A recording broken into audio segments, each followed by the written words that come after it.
Bonjour à tous, j'espère que vous allez bien. On se retrouve aujourd'hui pour un tutoriel. On va tester des nouveautés, on va tester des produits que je vous ai présentés lors de mon dernier haul.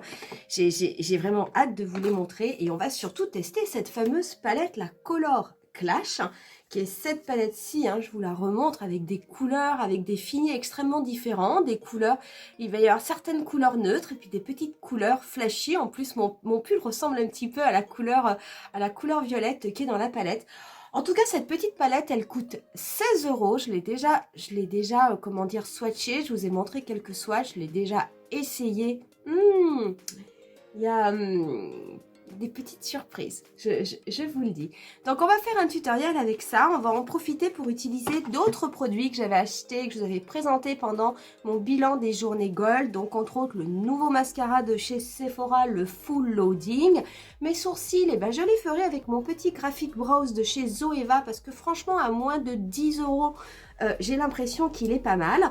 Et on va utiliser comme ça certains nouveaux produits. Et comme j'avais reçu, je ne vous l'avais pas montré, en échantillon, j'ai reçu le Best Skin Ever, qui est le fond de teint de Sephora. Alors, c'est pas... et il y a également le fond de teint et l'anti-cerne, pardon, j'y arrive plus. Du coup, on va le tester, comme ça, on va voir du coup comment cela se comporte sur la peau. Vous retrouverez en barre d'infos la totalité des liens des produits que je vais vous présenter pendant cette vidéo. Toujours comme d'habitude, si vous aimez cette vidéo, n'hésitez pas à mettre un petit pouce et abonnez-vous à ma chaîne en activant la petite cloche. Vous serez tenu au courant de toutes mes prochaines publications. Pour ce qui est du tutoriel, écoutez, même si j'ai une petite voix nasillarde, c'est vrai que ça va quand même un petit peu mieux. Mais bon, je vais parler encore un petit peu comme un canard. Et en tout cas, on commence de suite. J'avais envie d'utiliser quand même pas mal de produits Sephora avec ce tutoriel. Parce que moi, je les aime bien, les produits Sephora. Et Sephora, c'est vraiment une marque, c'est très étonnant, c'est tout bon ou tout mauvais. C'est rare que l'on trouve des produits qui soient intermédiaires. Et là, je vais utiliser des produits, alors soit des produits que je connais qui fonctionnent bien sur ma peau, et puis sinon, ce sera les produits que l'on va tester. Je vais commencer par appliquer une base, ça sera la base lissante de chez Sephora. Moi, je l'aime bien, pourtant, elle contient du silicone, mais je la supporte, en tout cas, ma peau la supporte beaucoup mieux que le Porefessional de chez Benefit. Et c'est une base que j'applique. Moi, par contre, je mets qu'une pression, même pas une pression complète, et je la lisse, je la passe sur tout mon visage. Vraiment, je vous assure que ça m'aide au niveau de l'application du fond de teint. C'est assez impressionnant. Et j'aime beaucoup cette base. Ça fait plusieurs années qu'elle existe maintenant. C'est juste l'emballage qui a légèrement changé. Avant, elle n'était pas comme ça. Mais ça doit faire facilement au moins 5-6 ans qu'elle existe et je l'ai toujours aimée et c'est un produit que je rachète constamment. Au niveau du fond de teint, du coup, on va tester le Best Skin Ever. Je vais tenter peut-être la teinte 22P ou 26N, je vais voir. Le fond de teint, je vais l'appliquer avec mon pinceau 06 de chez Sephora. Donc, je vais prendre la teinte 22P.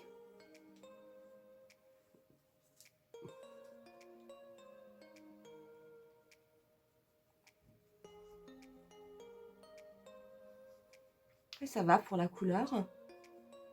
Alors, c'est un fond de teint qui est quand même censé, je vais vous en parler un petit peu, donc offrir un teint naturel. Alors, qu'est-ce qui nous marque? Teint naturel, zéro défaut, longue tenue, c'est censé unifier le teint, corriger les imperfections, lisser la peau, l'hydrater pendant 12 heures.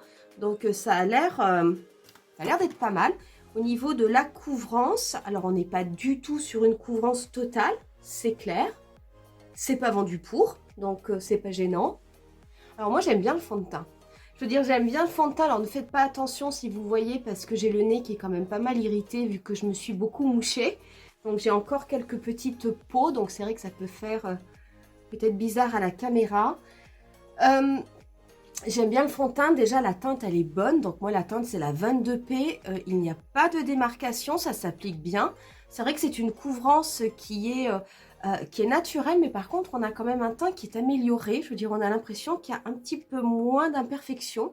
Donc non, c'est vraiment pas mal, c'est plutôt joli. Je vais passer à l'anti-cerne, donc l'anti-cerne je vais prendre la teinte 20. Ouh, j'ai peur qu'il soit... Non, ça irait... va être un petit peu clair.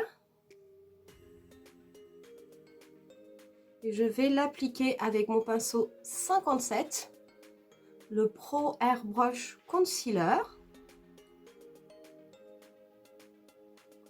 Donc je vais bien faire ici le coin interne. Donc voilà ce que ça donne. Donc j'aime bien, c'est pas mal. Je suis plus fan du fond de teint que de l'anti-cerne. L'anti-cerne, c'est vrai que c'est difficile parce que j'ai quand même tellement pris l'habitude de travailler le teint Idol Ultra Wear de chez Lancôme qui fait tellement un résultat assez époustouflant en lissant le dessous d'œil qu'après on a du mal à aimer les autres anti-cernes. Mais il est pas mal. Honnêtement, il est pas mal. Il camoufle bien. Il n'a pas cet effet lift lissant que je pourrais retrouver sur le Lancôme. Mais en termes de couvrance, c'est un bon anti-cerne. À voir comment il pourrait éventuellement se comporter sur toute une journée. Je vais venir poudrer mon teint et je vais me servir d'une poudre de chez Sephora. C'est la poudre compacte matifiante 8 heures. La mienne est en teinte claire. Et je vais venir l'appliquer avec un pinceau, mon pinceau de chez Kiko, sur la totalité de mon visage. Je vais bien poudrer au niveau de ma zone médiane. Et on va pouvoir passer ensuite aux sourcils. Donc les sourcils, je vais me servir du Graphic Brows Bistre, qui est le crayon de chez Zoeva. Donc, je vais simplement recrayonner mes sourcils.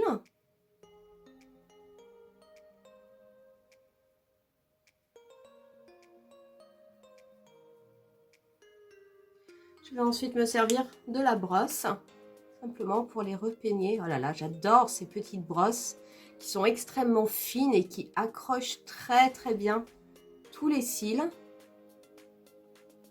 Je trouve ça génial pour venir les brosser. Et je vais me servir de mon Control Freak de chez NYX pour venir les fixer. Bon, ça c'est un produit que vous me voyez utiliser assez régulièrement. Ça n'est pas une nouveauté. Il est bien parce qu'en plus il n'est pas cher du tout. Je vais venir appliquer une base sur mes yeux et on va pouvoir commencer avec la palette. Donc la base, eh ben, je vais me servir je vais me servir du Shake Primer qui est cette base biphasée de chez Kat Von D Beauty que j'ai pas utilisée depuis un petit moment. C'est une base qui permet de bien garder l'intensité des fards.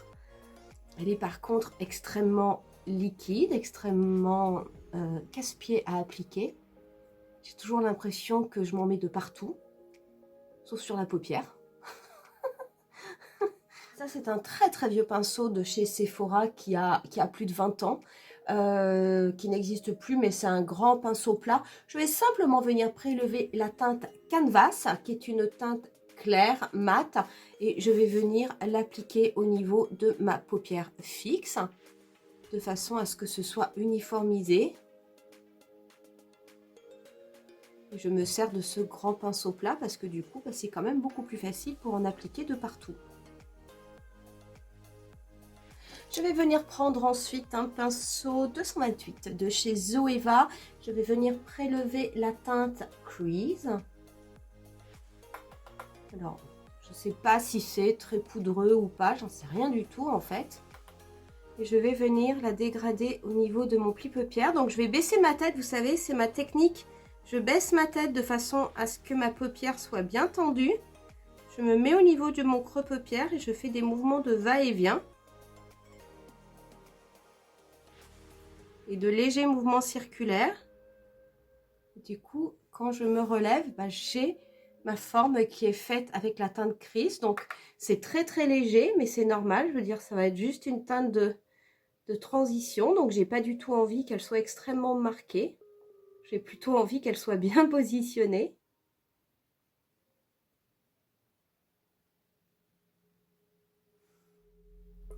Je vais également, avec cette teinte Crease, venir dégrader la couleur au niveau du dernier tiers de ma paupière mobile et légèrement repréciser ma forme au niveau du coin externe.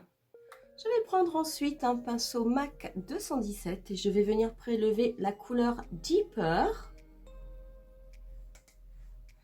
que je vais venir tapoter au niveau du dernier tiers de ma paupière mobile et que je vais venir dégrader.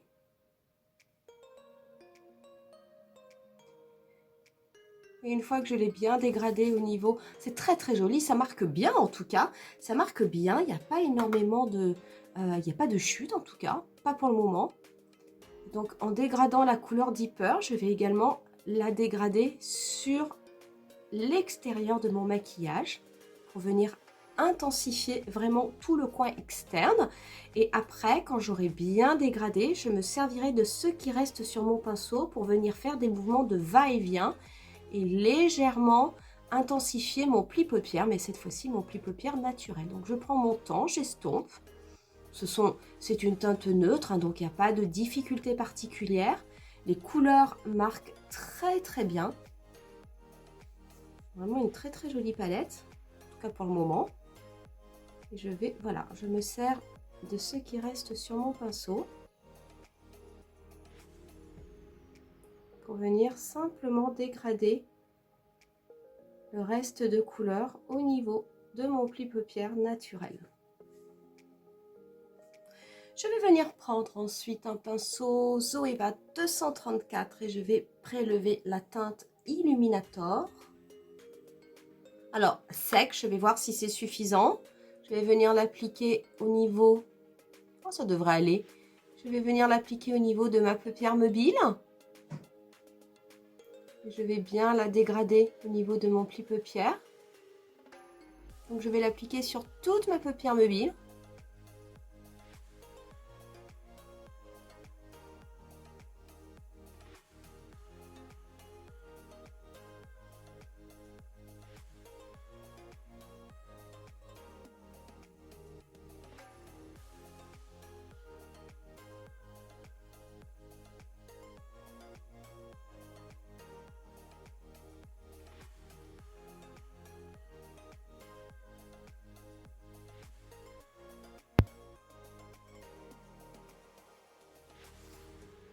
Je vais mettre également un petit peu cette couleur en dessous de mon sourcil.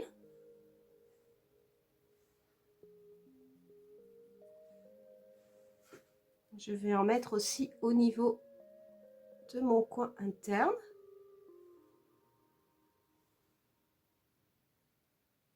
Je vais juste reprendre un petit peu la teinte Deeper, mais simplement pour bien intensifier mon coin externe.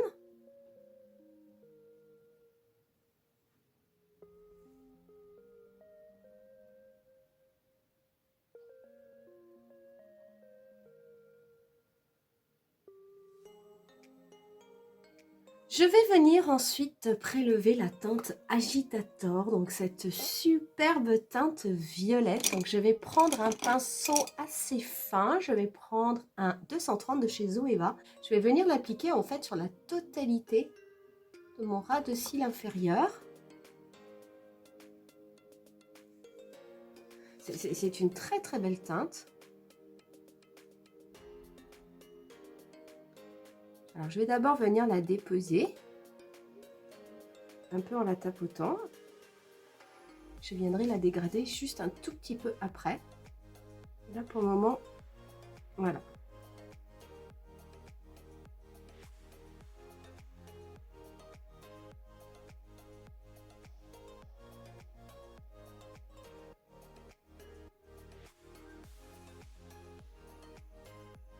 Je vais mettre un petit peu de spray fixateur. Je vais voir si ça va permettre peut-être d'intensifier davantage.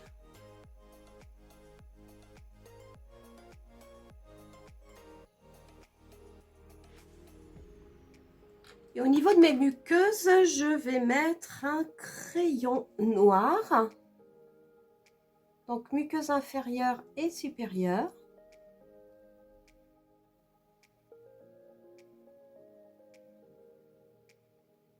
Je vais simplement reprendre mon pinceau du début, mon pinceau 228, et sans prélever de matière, je vais juste venir dégrader mon ras de cils inférieur.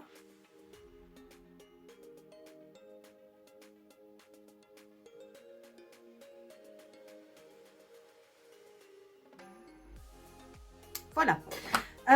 Pareil, hein, sur la couleur violette, il n'y a pas de chute. Alors, c'est vrai que c'est un magenta, donc plus vous allez le dégrader, plus vous allez avoir une couleur un petit peu rose-violette qui va apparaître. Mais vraiment, c'est très, très joli.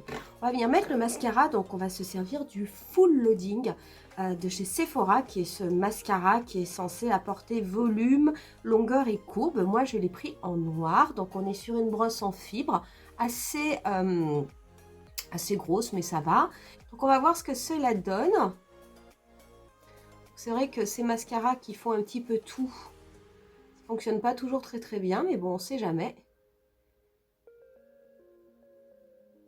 Voilà ce que cela donne avec une couche. Je vais en mettre également un peu en bas. Voilà ce que cela donne une fois que j'ai appliqué 2 couches. Alors, quoi en dire? J'aime beaucoup pas mal de mascaras de chez Sephora, le Outrageous Curl, le Size Up, je trouve vraiment que ce sont de très très bons mascaras. Celui-là, je ne suis pas fan. Ce n'est pas un mauvais mascara parce qu'il se voit au niveau des yeux. Ça donne de l'effet aux cils, donc on ne pourrait pas dire que ça n'en donne pas.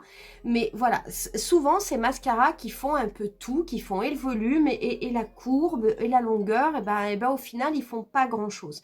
Je pense qu'il faut toujours mieux prendre soit un mascara volumateur, soit un mascara sur la longueur. En général, ça fonctionne mieux. Celui-ci, bien entendu, je ne vais pas le jeter parce qu'il fonctionne. Il n'y a absolument aucun problème. C'est dommage parce que c'est un petit prix. Il est en dessous de 10 €. Mais très honnêtement, voilà, ça n'est certainement pas un mascara que je mettrai dans le top 5 de mes mascaras petit prix. C'est dommage. Donc, petite déception. Donc, si un jour vous n'avez vraiment plus de mascara, bah oui, pourquoi pas. Si vous cherchez vraiment un mascara qui vous apporte de l'effet sur vos cils, il ne faudra peut-être pas vous diriger sur ce produit. On va venir finir le teint et le teint, écoutez, je vais me servir de ma palette de NARS. Donc, je vais me servir de la palette Orgasme on the Beach. Je vais venir prendre cette teinte qui est la teinte Orgasme.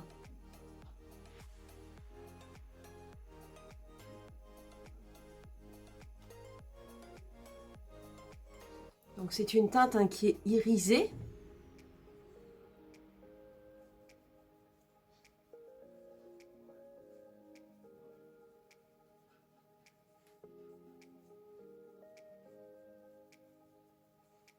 Pour ce qui est du bronzer, je vais appliquer légèrement de mon Park Avenue Princess de chez Tarte. Je vais vraiment pas en mettre beaucoup. Je vais faire avec très très rapidement les contours de mon visage. Je vais en mettre un petit peu au niveau de mon nez, des arêtes de mon nez.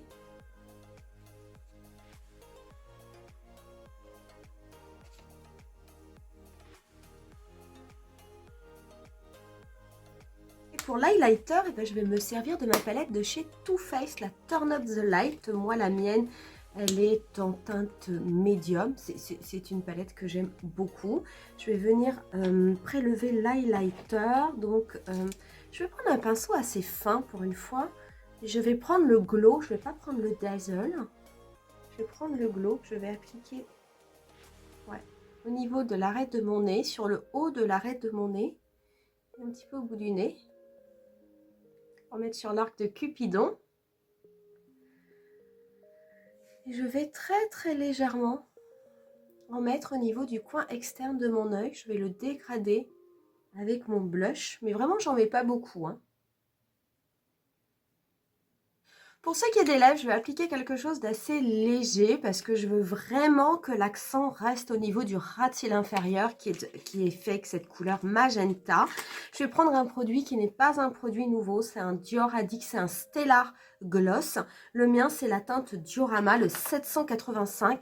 Donc, on va être sur une couleur relativement nude qui va avoir des sous-tons mauve et avec des petits reflets pailletés. Ça sera vraiment très, très joli. Et en plus, j'aime beaucoup parce que ça a vraiment une texture de baume. Donc, je vais juste appliquer ça. Je vais mettre un petit peu de brume de Fix Plus de MAC. Et on en aura terminé avec ce look. Alors quoi vous dire? Eh ben moi cette petite palette, franchement je l'aime beaucoup. Donc c'est vrai que cette couleur il faut faire attention agitator parce que quand on la voit dans la palette on a vraiment l'impression que c'est un violet et en fait c'est vraiment une couleur magenta. Donc il faut faire attention parce que quand vous la dégradez, ben, vous allez aller un petit peu vers une couleur rosée, ce qui est tout à fait normal.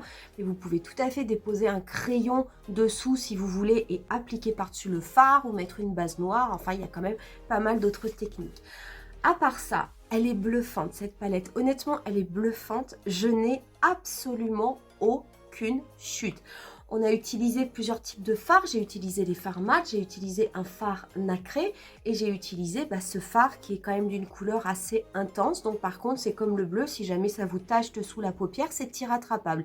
Il n'y a aucune chute. Au niveau de la qualité, c'est top. Pour ce qui est de la pigmentation, très honnêtement, il n'y a rien à redire. Je n'ai absolument travaillé aucun fard, à part le dessous d'œil où j'ai mis un petit peu de spray fixateur. Mais sur la paupière mobile, je n'ai absolument pas mis de spray. Et que ce soit la couleur irisée ou les couleurs neutres pour faire le contour du maquillage, elle marque vraiment au niveau de la paupière et en étant utilisée comme ça, quoi. Donc vraiment, c'est une très bonne palette. Très honnêtement, je veux dire, pour le prix, parce qu'on est quand même sur une palette à 16 €, je trouve que ça vaut vraiment le coup pour 10 fards avec surtout de tels finis. Bien entendu, on fera, je pense que je vous referai d'autres tutoriels parce que j'ai vraiment envie d'utiliser ce fard-là ou celui-ci qui sont un peu des top coats et j'aime beaucoup la teinte duochrome mode Mood Switcher.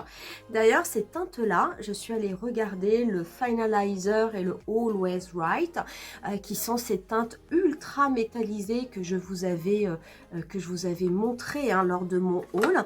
Je suis allée regarder un petit peu dans mes collections parce que ça me disait quelque chose et en fait ça a exactement la même texture que les fards top coat qui sont dans la palette Lolita Porvida que je vous montrerai ici.